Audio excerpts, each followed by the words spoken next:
তাহরিকে Jadid নব আন্দোলনের এক মহান সূচনা। তাহরিকে জাদিদের সূচনা হয় হজরত মির্জা বশির উদ্দিন মাহমুদ আহমদ খলিফাতুল মসিহ সানি আল মুসলেহ মাউদ রাদিয়াল্লাহু তাআলা আনহু এর মাধ্যমে। তিনি পরপর 3টি জুমার খুতবায় পুরো স্কিম সম্পর্কে বর্ণনা করেন, যা যথাক্রমে 23 নভেম্বর, 30 নভেম্বর এবং 7 ডিসেম্বর 1934 সালে ছিল। তারপর 14 ডিসেম্বর 1934 খ্রিস্টাব্দে জুমুয়ার খুতবায় এর নাম তাহরিকে জাদিদ বলে ঘোষণা করেন। তাহরিকে জাদিদের সূচনার প্রারম্ভিক দিক সম্পর্কে যদি বলা হয়, তাহলে ইতিহাস এটিই বলে জাগতিক শত্রুতার বিপরীতে ঐশী শক্তি ও সমর্থনে ইসলামের বিজয় লাভ। মজলিসে আহরার, যারা উঠে পড়ে লেগেছিল ইসলাম আহমদিয়াতকে নিশ্চিহ্ন করার জন্য, তারা তাদের অফিস কাদিয়ানে প্রতিষ্ঠা করেছিল এবং এই হুমকি দিয়েছিল যে তারা কাদিয়ান থেকে আহমদিয়াতকে একেবারে নিশ্চিহ্ন করে দিবে। ঠিক সেই সময় হজরত মুসলেহ মাউদ রাদিয়াল্লাহু তাআলা আনহু ঐশী নির্দেশে তাহরিকে জাদিদ বা নতুন আন্দোলনের ডাক দিয়েছিলেন। আর এই উজ্জ্বল বিজয় দেখে আহরারিরা নিজেরাই একসময় হতাশ হয়ে ক্ষান্ত হয়ে যায়। তাহরিকে জাদিদের 27টি মোতালেবাত রয়েছে। মোতালেবাতগুলো হলো: 1. সহজ সরল জীবনযাপন করা। এর উদ্দেশ্যে এক খাদ্য ও এক তরকারি ব্যবহার করা। পোশাক পরিচ্ছদ যথাসম্ভব কম ক্রয় বা প্রস্তুত করা। মহিলাদের নতুন অলংকার প্রস্তুত বা লেস ফিতা ইত্যাদি অপ্রয়োজনীয় বিলাস সামগ্রী ক্রয় করা হতে বিরত থাকা। চিকিৎসা খরচ লাঘব করা। পারতপক্ষে বেশি মূল্যের প্যাটেন্ট ঔষধ ক্রয় না করা। সিনেমা, বায়োস্কোপ ইত্যাদি রং তামাশা বর্জন করা। বিবাহ খরচাদি সংকুচিত করে কেবল যা একেবারে অপরিহার্য তা করা। বৃথা সাজ সরঞ্জাম বা আসবাবপত্র হতে বিরত থাকা। ছেলে মেয়েদের শিক্ষা খরচ যথাসম্ভব কম করা। 2.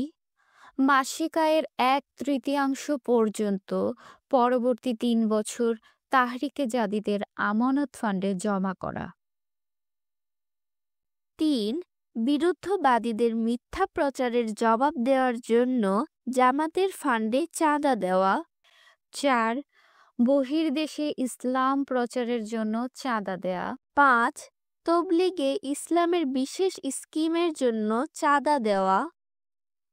6. সাইকেল যুগে তবলিগে সার্ভের জন্য চাঁদা দেওয়া। 7. চাকরিজীবীদের ছুটি প্রাপ্য থাকলে 3 মাসের ছুটি নিয়ে তবলিগি কাজে উৎসর্গ করা। ব্যবসায়ী বা কৃষকদের অবসরকাল তবলিগের জন্য উৎসর্গ করা। 8. গ্রীষ্মের পূজার বা বড়দিনের ছুটি তবলিগের জন্য উৎসর্গ করা। 9. যুবকদের 3 বছরের জন্য নিজেদেরকে উৎসর্গ করা। 10. সম্ভ্রান্ত ও পদস্থ ব্যক্তিদেরকে নিজেদের বক্তা বা সম্মানিত প্রচারক রূপে পেশ করা। 11. 25 লক্ষ টাকার রিজার্ভ ফান্ডের জন্য চাঁদা সংগ্রহ করা। 12. পেনশন প্রাপ্ত লোকদের নিজেদেরকে সিলসিলার কাজের জন্য পেশ করা। 13. সঙ্গতিশীল ব্যক্তিদের সন্তানদেরকে শিক্ষার জন্য কেন্দ্রে বা কাদিয়ান প্রেরণ করা। 14. উচ্চশিক্ষা গ্রহণে ইচ্ছুক শিক্ষার্থীদের কেন্দ্র হতে ভবিষ্যৎ শিক্ষা সম্বন্ধে পরামর্শ দেওয়া। 15. যুবকদের বিদেশে গিয়ে স্বাবলম্বী হয়ে তবলিগ করা। 16. নিজের হাতে কাজ করার অভ্যাস সৃষ্টি করা। 17. বেকাররা যেন অবিলম্বে ক্ষুদ্র হতে ক্ষুদ্র বৈধ কাজে নিয়োজিত হয়। 18. কাদিয়ানে বাড়ি প্রস্তুত করতে চেষ্টা করা। 19. এই তাহরিকের সাফল্যের জন্য কায়মনোবাক্যে দোয়া করা। 20. ইসলামিক কৃষ্টি ও সভ্যতাকে সমুন্নত রাখা। 21 মহিলাদের অধিকার ও আবেগ অনুভূতির প্রতি দৃষ্টি রাখা।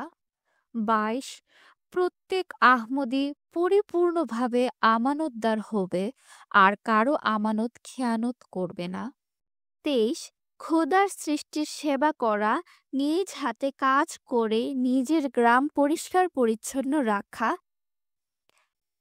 24 প্রত্যেক আহমদীর অন্তরে দৃঢ় বিশ্বাস পোষণ করা উচিত, সরকার বাধ্য না করলে আদালতে কোনো দেওয়ানি মোকদ্দমা দায়ের করবে না, বরং তাদের মোকদ্দমা নিজস্ব আদালত বোর্ড বা কাজা বোর্ডে পেশ করবে আর এর রায়ের প্রতি পূর্ণ আস্থা স্থাপন করবে। 25 সন্তানদেরকে ইসলামের জন্য উৎসর্গ করা। 26 সম্পত্তি ও আয় ওয়াকফ করা। 27 হিলফুল ফুজুলের ন্যায় সমিতি গঠন করা। সংক্ষেপে বলা যায়, জামাতের সদস্যদের চারিত্রিক, নৈতিক ও আধ্যাত্মিক প্রশিক্ষণ, সংশোধন ও উন্নয়নের যাবতীয় শিক্ষা এই স্কিমে অন্তর্ভুক্ত করা হয়েছে।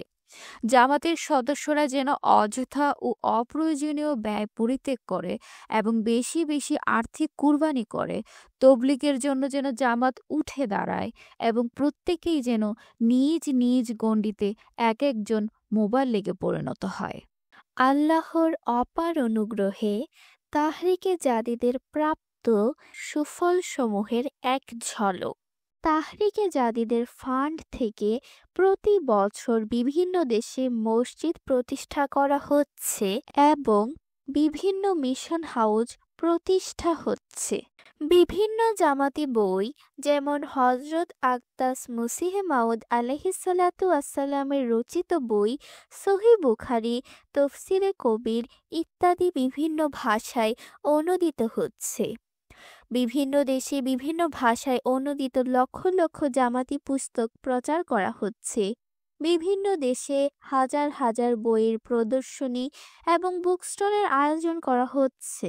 নুসরাত জাহাঁ স্কিমের তত্ত্বাবধানে আফ্রিকার 13টি দেশে 40টি হাসপাতাল এবং ক্লিনিক পরিচালিত হচ্ছে।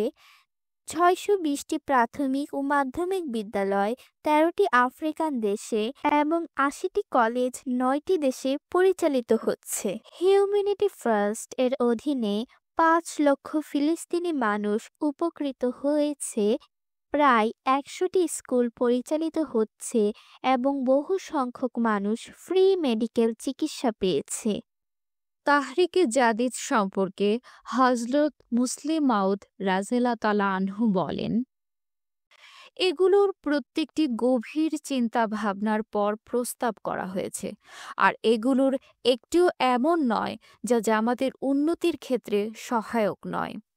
এগুলোর প্রত্যেকটি এমন এক একটি বীজ যা বিরাট উন্নতি লাভ করবে এবং সুবিশাল বৃক্ষে পরিণত হবে এবং শত্রুদের পরাজিত করবে।